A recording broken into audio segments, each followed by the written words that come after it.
संसद की पंचायत का हमारा ये सफर आज आ गया है सीकर लोकसभा क्षेत्र में।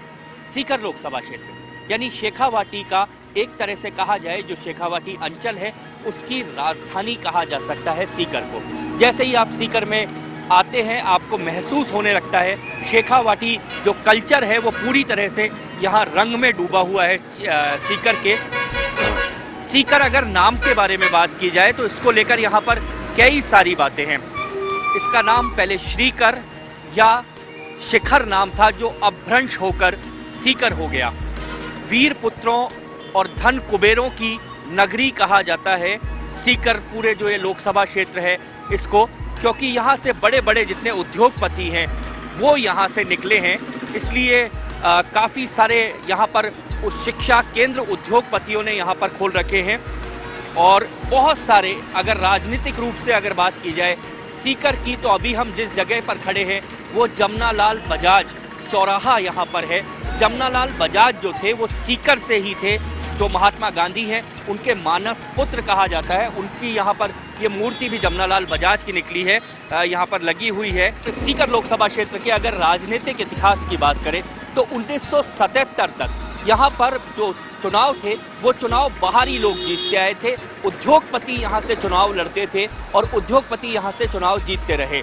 1977 की बात की जाए तो पहली बार जनसंघ यहाँ पर चुनाव जीता और जनसंघ के जगदीश प्रसाद यहाँ के स्थानीय नेता थे, वो चुनाव जीते। 1980 में दिग्गज जाट नेता कुंभाराम आर्य यहाँ से चुनाव जीते और उसके बाद 1984 जब इंदिरा लहर थी उस समय यहाँ से चुनाव जीते बलराम जाखड़ और केंद्रीय मंत्री बने। 1989 का चुनाव जब था तो पूरे देश में उस चुनाव की चर्चा थी, सीकर के चुनाव की चर्चा थी, क्योंकि दो बड़े जाट नेता देश के आमने सामने थे। कांग्रेस की तरफ से बलराम जाखड़ चुनाव लड़े और जनता दल की तरफ से पूर्व उप प्रधानमंत्री चौधरी देवीलाल सीकर से चुनाव लड़े और देवीलाल सीकर से चुनाव जीते और देश के उप प्रधानमंत्री बने।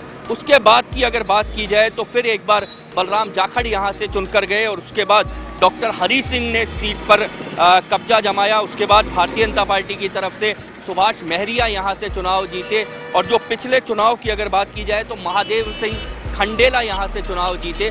तो सीकर से जो लोग चुनाव जीते, काफ़ी लोग केंद्रीय मंत्री रहे। और सीकर में अब के जो चुनाव है वो चुनाव एक बार फिर बहुत कांटे का मुकाबला यहाँ पर होगा। हालांकि इस सीट के बारे में कहा जाता है कि दोनों जो राजनीतिक दल हैं यहाँ जाट जो उम्मीदवार है उसी को यहाँ पर उतारते हैं और इस बार जो आप पार्टी की हलचल है, आपने भी यहाँ पर जाट को उम्मीदवार बनाया है, जहाँ आपने यहाँ पर टिकट की घोषणा कर दी है। देखते हैं चुनाव का माहौल क्या है, यहाँ लोगों से मिलते हैं, लोगों का मिजाज जानते हैं, आखिर क्या कहना चाहते हैं सीकर के लोग।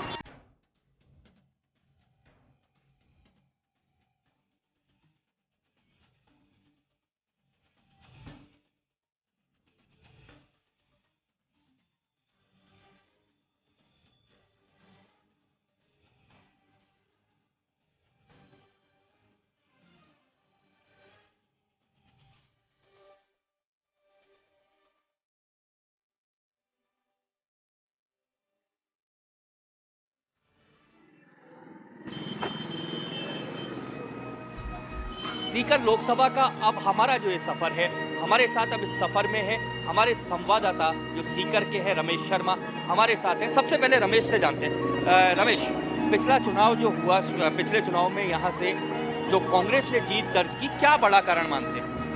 बड़ा कारण ये माना जाता है कि कहीं न कहीं भाजपा के प्रति लोगों की एक नाराजगी थी और एक बदलाव का दौर लोग लाना चाह रहे थे। उसी के चलते जो हारे हुए उम्मीदवार थे महादेव सिंह खंडेला, जो विधानसभा चुनाव हार चुके थे, उन पे पार्टी ने फिर दाव खेला और सांसद के रूप में महादेव सिंह खंडेला फिर चुनाव जीत करके इस लोकसभा क्षेत्र से दिल्ली पहुंचे और वहां जाकर के उन्होंने राज्य मंत्री का दर्जा हासिल किया। वो राज्य मंत्री बने महादेव सिंह खंडेला, यहाँ से चुनाव जीते। क्या लगता है कि सीकर को जो मिलना चाहिए था, सीकर का डेवलपमेंट, उनका कार्यकाल कैसा रहा? महादेव सिंह खंडेला का कार्यकाल अगर 5 सालों में बात करें तो ज्यादा सराहनीय नहीं रहा, क्योंकि जिस तरीके से वो केंद्र के सरकार में जाकर के मंत्री बने और जो आम जनता की अपेक्षाएं थी उसे कहीं न कहीं कम वो आंकड़े को देखा गया। क्योंकि उनसे बड़ी उम्मीदें सीकर के लोगों की थी, लेकिन वो उम्मीदें उन पे अभी खरी उतरे नहीं है, क्योंकि राज्य मंत्री का बड़ा दर्जा होता है केंद्र में। और अच्छा रमेश, क्या सीकर में चुनाव का माहौल शुरू हो गया? बिल्कुल चुनावी माहौल शुरू हो गया और आप पार्टी ने यहाँ से सुरेंद्र मेजर को अभी चुनाव मैदान में उतारा है और आप पार्टी ने भी यहाँ एक जाट नेता के ऊपर दाव खेला है। यहाँ पर कुल मिलाकर अब चुनाव की घोषणा के बाद चुनाव का माहौल शुरू हो गया। हम चलते हैं, यहाँ ये कॉलेज कैंपस है। कॉलेज कैंपस में काफी सारे मेरे को यूथ यहाँ पर नजर आ रहे हैं चाय पीते हुए। क्या नाम है आपका? जितेंद्र कुमार यादव। जी, क्या लगता है चुनाव का माहौल अब शुरू हो गया? हाँ, चुनाव का माहौल शुरू है सीकर में। यहाँ पे ज्यादातर जो भारतीय जनता पार्टी है उसके पक्ष में ज्यादा माहौल है। चलिए एक बात बताइए मुझे, आप नए लोग हैं, यूथ हैं बिल्कुल, आप लोगों को क्या लगता है आपका मुद्दा क्या है? हमारा मुद्दा क्या है, हम तो एक बार मोदी को लाना चाहते हैं। मोदी को लाएंगे, कमल पे देंगे वोट। आपको क्या लगता है देश में जब चुनाव होंगे क्या महंगाई मुद्दा होगी? नहीं, बिल्कुल महंगाई मुद्दा होगी, भ्रष्टाचार मुद्दा है और भी काफ़ी मुद्दे हैं जो बेरोजगारी है। आपका नाम क्या है? हनुमान। हनुमान जी कहाँ से हैं आप?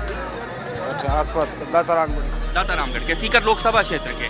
आपको लगता है इस चुनाव में आपके लोकसभा क्षेत्र का सबसे बड़ा मुद्दा क्या है? सीकर लोकसभा का बीजेपी का है, भाजपा का है। सिर्फ जोर है या मुद्दा भी है कोई? क्यों भाजपा, क्यों? मुद्दा कहीं तो कांग्रेस दम्मी को नहीं सरकार दे जाए सैनिक और कांग्रेस मरेडी पड़ी है ना कहीं। ये तो कांग्रेस से बहुत ज्यादा नाराज हैं। क्या सब लोगों की नाराजगी ऐसी है? सर नाराजगी नहीं, एक्चुअली विकास का जो मुद्दा है उसके ऊपर वोटिंग होगी। आपको क्या लगता है युवाओं का रुझान जिस तरफ होगा वो जीतेगा, या आपको लगता है राहुल गांधी जीतेगा या नरेंद्र मोदी जीतेगा या केजरीवाल का फैक्टर? देखिए, युवा उम्र से युवा नहीं होता। राहुल गांधी ने ऐसा कोई विजन पेश नहीं किया कि वो युवा है। उन्होंने युवाओं के लिए कुछ किया नहीं, उन्होंने राजनीतिक विरासत में मिली है। नरेंद्र भाई मोदी एक साधारण परिवार से उठ के एक चाय बेचने वाला आज देश की टक्कर दे रहा है। जहाँ तक चुनाव की बात है, सीकर शेखावाटी का सब संभाग बनना चाहिए था, मेडिकल कॉलेज यहाँ आनी चाहिए थी, पर वो चीज़ नहीं आई। युवाओं में लेके इसको बड़ा आक्रोश है और बेरोजगारी भी एक बहुत बड़ा मुद्दा है। क्या आप लोग नेताओं पे भरोसा करते हैं? नहीं, बिल्कुल नहीं करते। कारण क्या है? कारण ये है कि ये जनता की समस्याओं को बिल्कुल नहीं समझते हैं, जनताओं से जुड़ाव नहीं रखते हैं और जीतने के बाद सिर्फ अपने ऑफिस में बैठे रहते हैं और अपनी जेब भरने में लगे रहते हैं। बीजेपी कह रही है कि हम अच्छा राज देंगे, हम 10 साल से नीचे 2 महीने में देख लिया है कैसा राज दिया है।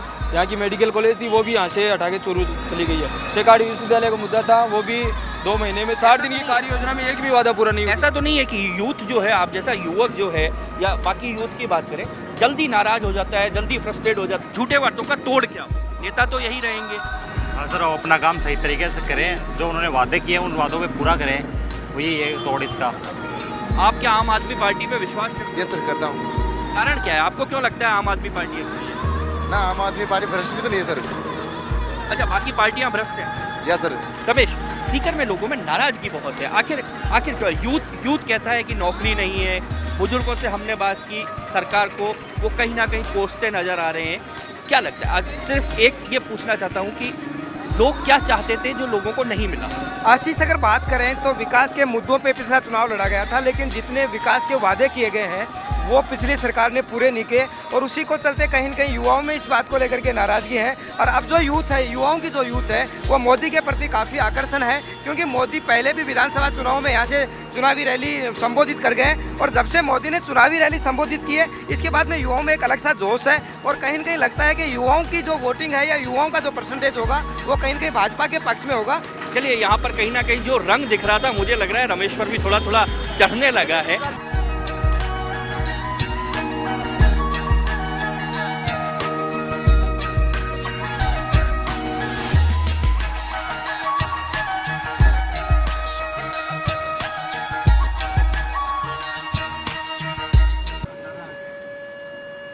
सीकर लोकसभा में आज हम घूम रहे हैं, जान रहे हैं आखिर लोग क्या चाहते हैं। सीकर से झुंझुनू की तरफ जब चलते हैं तो एक छोटा सा गांव है।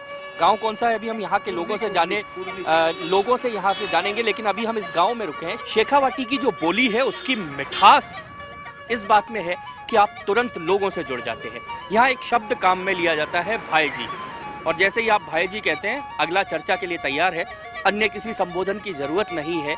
और सीधे शेखावाटी में एक बड़ी चीज और पाई जाती है कि लोग राजनीतिक चर्चा को हमेशा तैयार रहते हैं। भाई जी, मैं भाई जी इसलिए कह रहा हूँ, तुरंत जुड़ गया आपसे। भाई जी, क्या अब लोकसभा चुनाव का माहौल बनने लग गया यहाँ? बहुत चोखो बन गो। अच्छा, क्या लग रहा है इस चुनाव में, क्या लग रहा है यहाँ पर जो माहौल बना है? पिछली बार जिन्होंने चुनाव लड़ा था वो भी होंगे, नए उम्मीदवार भी होंगे। अठे पहली वसुंधरा ने चाहा और बीजेपी की सरकार ने चाहे है जनता, और ज्यादातर नरेंद्र मोदी और सुभाष मौर्य ने चाहे।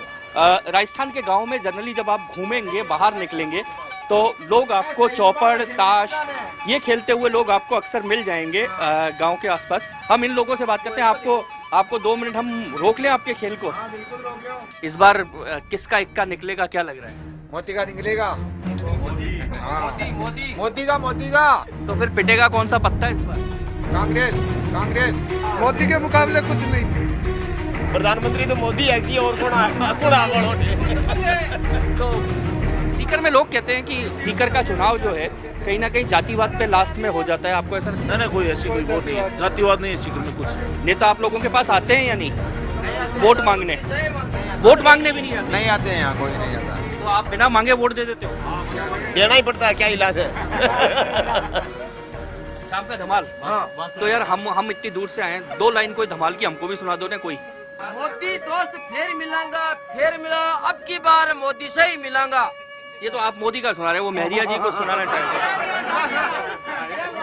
हमारे साथ बाबूलाल मेहरिया जी है। अभी यहाँ पर चंग नहीं है, लेकिन फिर भी कुछ सुना रहे हैं। हम इनसे सुनते हैं, क्योंकि शेखावाटी का ये अपना रंग है। ओहो सिमरण लहे सारा पली गणपत लरे सिमरण ले, ओहो सिमरण सारा पली गणपत लरे सिमरण ले, गणपत गणपत लरे सिमरण ले, सारा पहली गणपत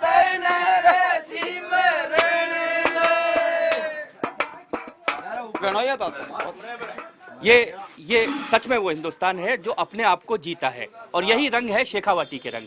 यहाँ लोग ताश भी खेलते हैं, लोग गाने भी गाते हैं, फुर्सत में साथ बैठते हैं, साथ बैठ के निर्णय लेते हैं, और यहीं बसता है सच्चा हिंदुस्तान, सच्चा लोकतंत्र, वो लोकतंत्र जो इस देश की सरकार चुनेगा। सीकर लोकसभा में घूमते घूमते जब हम एक हाईवे पे पहुंचे तो हमको नजर आया आम आदमी पार्टी का कैंडिडेट। हमको पता चला कि यहाँ पर डिक्लेयर हो चुका है। आम आदमी पार्टी भी सीकर लोकसभा से चुनाव लड़ रही है। बड़ी बात क्या है वो मैं आपको बताता हूँ। निष्पक्षता, ईमानदारी, गैर जातिवाद, ये सब आम आदमी पार्टी के नारे हैं, लेकिन आम आदमी पार्टी ने भी जिसको कैंडिडेट बनाया है वही परंपरागत जाट जो समुदाय है उससे आते हैं। देखते हैं आम आदमी पार्टी सीकर में क्या कर पाती है।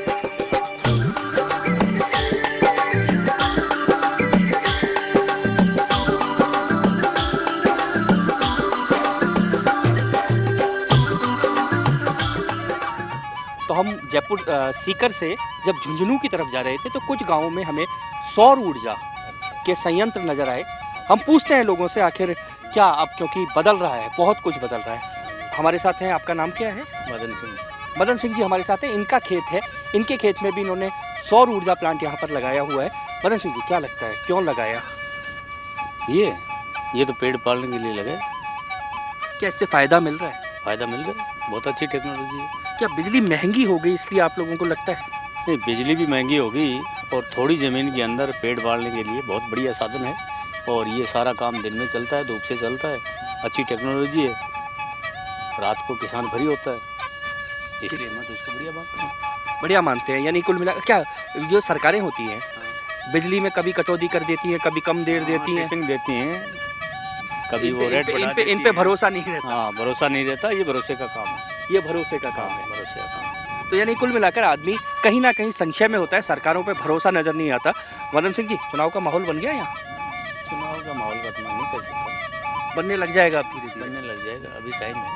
चलिए, विश्वास जिस तरह से सरकारों पे नहीं होता, बिजली पे नहीं होता, लेकिन आम आदमी को विश्वास जो है, गांव का किसान जो है वो अब सौर ऊर्जा पे विश्वास करने लगा है। ये बदलते हुए राजस्थान की एक तस्वीर है, छोटी सी तस्वीर है, बड़ी होगी, समृद्ध होगी, कोशिश और उम्मीद हमारी भी यही है।